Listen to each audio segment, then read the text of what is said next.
زبان پہ قرآن تھا, حضرت عمر کی زبان پہ قرآن تھا, عثمان غنی قرآن پڑھتے ہوئے جا رہے تھے, وہ دنیا کو یہ سبق دیتے ہوئے جا رہے تھے کہ لوگوں دیکھو قرآن جاتی ہے تو شان سے جایا کرتی ہے, انہی کی اولاد ہے. جب اس طریقے کے قرآن اس طریقے کی ماں اور باپ یہ بیٹا جب حسین نے کیا کیا تھا, خنجر پہ چڑھ گیا تھا, نیزے پہ چڑھا تھا, سرطن سے چھٹا تھا, لیکن حسین تب بھی قرآن پڑھتا ہوا جا رہا. کہاں جا رہے ہو؟ کیا ہے تمہاری زندگی کا درس؟ سبحان اللہ, سبحان اللہ. امریکہ کا ایک یہودی راہب آیا ہے, گاڑی سے جا رہا تھا. جب وہ گاڑی سے گیا اس نے راستے میں دیکھا کسی کا ایکسیڈنٹ ہو گیا ہے, کسی کا ایکسیڈنٹ ہوا ہے. اس راہب نے دوسرا ہوتا ہے مذہبی رہنما ہوتا ہے, اس راہب نے اپنے ڈرائیور سے کہا ذرا گاڑی کو روک دے. ڈرائیور نے گاڑی کو روک دیا ہے. حضرات جب گاڑی کو راہب نے روک ڈرائیور دیکھا ہے لوگوں کا ہجوم لگا ہوا ہے, اس راہب نے کہا کیا ہو گیا ہے؟ کہ ڈرائیور نے بتلایا تھا سنو دیکھو اپنے نبی کی شان. اس راہب نے کہا کیا ہو گیا ہے؟ ڈرائیور نے بتلایا کہ وہاں پر ایکسیڈنٹ ہو گیا ہے. راہب نے پوچھا کس چیز سے ہوا ہے؟ تو اس نے کہا کہ راستے پر ایک پتھر پڑا ہوا تھا, ایک بزرگ آدمی جا رہا تھا, اس بزرگ کی جو آنکھوں سے نابینا تھا اس پتھر سے ٹھوکر لگی, وہ ٹھوکر لگ کے وہ پورا انسان زمین پہ گر گیا, چشمہ دور گیا, اس کا انتقال ہو گیا. اس راہب نے کہا لگتا ہے کہ اس راستے سے کسی مسلمان کا گزر نہیں ہوا ہوا. ان لوگوں نے پوچھا تھا, ان لوگوں نے پوچھا تھا, سوال کیا تھا راہب سے, اے راہب صاحب یہ بتا دے اس ایکسیڈنٹ سے مسلمان کا کیا تعلق ہے؟ تو راہب نے کہا تھا ابے مسلمانوں کے نبی نے یہ فرمان جاری کیا تھا کہ اگر تم راستے سے جاؤ تو تکلیف دینے والے پتھروں کو منہ سے چلا جاؤ, تکلیف دینے والے پتھروں کو ہٹاتے چلے جاؤ. اگر مسلمان گزرا ہوتا تو اس راستے پر پتھر پڑا ہوا نہیں ہوتا. سبحان اللہ, سبحان اللہ, سبحان اللہ. یہ ہے آقا کریم صلی اللہ علیہ وسلم کی شان, یہ ہے میرے نبی کی ساتھ. وہ دیکھو اور قریب آؤ یار, لیکن سدھر جاؤ, اپنے آپ میں انقلاب پیدا کرو. ایک یہودی کی دکان ہے, ایک صحابی کی دکان ہے. یہودی بھی بیچتا ہے, صحابی بھی بیچتا ہے. ایک یہودی خریدنے کے لیے آیا ہے صحابی کے پاس ہے, کچھ سامان خریدنے کے لیے فہرست دیتی ہے. اس صحابی نے اس فہرست کو لے لیا ہے اور اس فہرست کو لینے کے بعد اس صحابی نے جو دکاندار تھا اس صحابی نے کہا ہے کہ دیکھ تم میری دکان سے سامان مت لے, اس یہودی کی دکان سے سامان لے لے. اس یہودی نے پوچھا کہ میں سامان آپ کی دکان پر لینے کو آیا ہوں, آپ مجھے دوسری دکان پہ کیوں بھیج رہے ہیں؟ میلاد میں آنے والا ہے, فنکشن سننے والے, اللہ کرے تو خوب میلاد میں آئے. میں تو دعا کرتا ہوں کہ مسلمان خوب میلاد آئے. ایک شعر سن لیجئے, انشاءاللہ ہو سکتا ہے کہ قبول ہو جائے تو میں سمجھتا ہوں نظام کا ذریعہ بن جائے گا. بیداری ہے تو ایک مرتبہ سبحان اللہ کہہ دیجئے.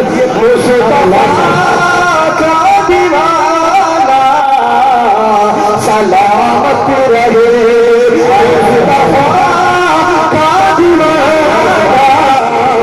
سلامت رہے سلامت رہے بزم میں آنا جانا سلامت رہے بزم میں آنا جانا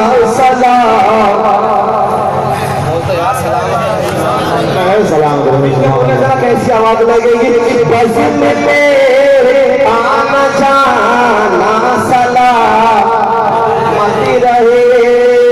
میں جامع سلامت رہے. سبحان اللہ سبحان اللہ. مٹے گا نا. بتاؤں کیوں نہیں مٹے گا؟ کیونکہ اسلام کے لیے فاطمہ کے لال نے دعا کر دی. اسلام کے علاقوں میں گنگا جمنا کا پانی نہیں ہے، حسین کا خون ہے. حسین نے کربلا کے میدان میں کیا دعا کی تھی؟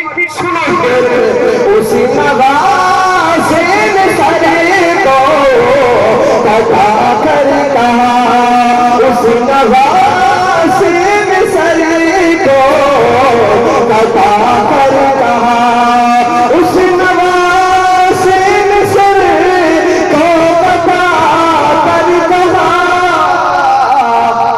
آپ کا دین نا سلامت رہے.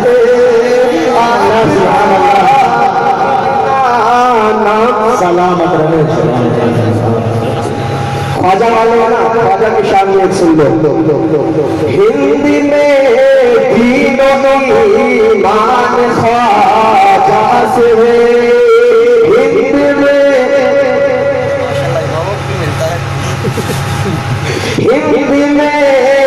دین و ایمان خواجہ سے ہے. ہند میں دین و ایمان خواجہ سے ہے. ہند میں دین و ایمان خواجہ سے ہے. چشتیہ آستانہ سلامت رہے. چشتیہ آستانہ سلامت رہے. غیب سے کربلا میں یہ آئی صدا. غیب سے کربلا میں یہ آئی صدا. سبحان اللہ سبحان اللہ سبحان اللہ. حسین دونوں ہاتھوں کو اٹھا کر ایمانداری سے ایمان تازہ ہو جائے گا. ٹھنڈی لگ رہی ہے یا رسول اللہ. چادروں سے ہاتھ ملا لو. یا رسول اللہ. اب سنو. غیب سے کربلا میں یہ آئی صدا. غیب سے کربلا میں یہ آئی صدا. غیب سے کربلا میں یہ آئی صدا. غیب سے کربلا میں یہ آئی صدا. فاطمہ کا گھرانہ سلامت رہے. فاطمہ کا گھرانہ سلامت رہے. ایک صحابی کی دکان ہے، ایک یہودی کی دکان ہے. یہودی صحابی کی دکان پر سامان خریدنے کے لیے آیا ہے. جب سامان خریدنے کے لیے آیا ہے تو اس صحابی نے کہا ہے کہ جاؤ تم میری دکان سے سامان مت لو، اس دکان سے سامان تو لے لو. اے مصطفیٰ کے دیوانوں، وہ یہودی کہتا ہے آپ مجھے دوسری دکان کی طرف کو کیوں بھیج رہے ہیں؟ حضرات اس نے کہا تھا، صحابی نے سنا تھا میں تجھے بھیج اس لیے رہا ہوں. اس کے بھی بچے ہیں، میرے بھی بچے ہیں، اس کی بھی دکان ہے، میری بھی دکان ہے، لیکن میں صبح سے دیکھ رہا ہوں اس کی دکان پہ کوئی بھی گراہک نہیں آیا ہے. اس کی دکان پر کوئی بھی کسٹمر نہیں آیا ہے. اگر اس کی دکان پر شام تک کوئی کسٹمر نہیں آیا تو اس کے بچے کھائیں گے کیا؟ اس کے بچے بھیگیں گے کیا؟ لہٰذا جا تو اس دکان سے سامان لے لے. تو یہ یہودی اس دکان کے پاس گیا. ایک آنے کے بعد تھوڑی دیر کے بعد صحابی کی دکان پر آ گیا ہے. آنے کے بعد اس صحابی نے کہ تو کیوں آ گیا ہے؟ صحابی یہودی کہتا ہے صحابی سامان وہاں سے لے لو، ایمان یہاں سے لے لو. اس صحابی نے پوچھا تھا سمجھ میں آ گیا کہ تو ایمان یہاں سے لے کے رہ رہا ہے. صحابی کو یہاں بھی کہتا ہے جس نبی کا صحابی ایسا ہے تو اس صحابی کا نبی کیسا ہوگا؟ سبحان اللہ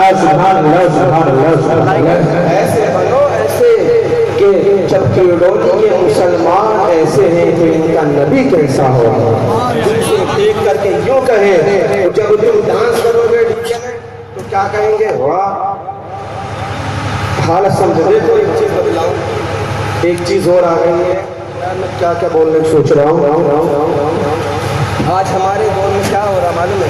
کھانا دیکھیں شادی میں, کھانا یہاں کچوری ملے گی, یہاں آلو ملے گا, وہاں پوری ملے گی, وہاں سالن ملے گا, وہاں میٹھا ملے گا. پلیٹ ہاتھ میں لے لو, یہاں سے کچوری لو, وہاں سے پوری لو, وہاں سے کھیر لو.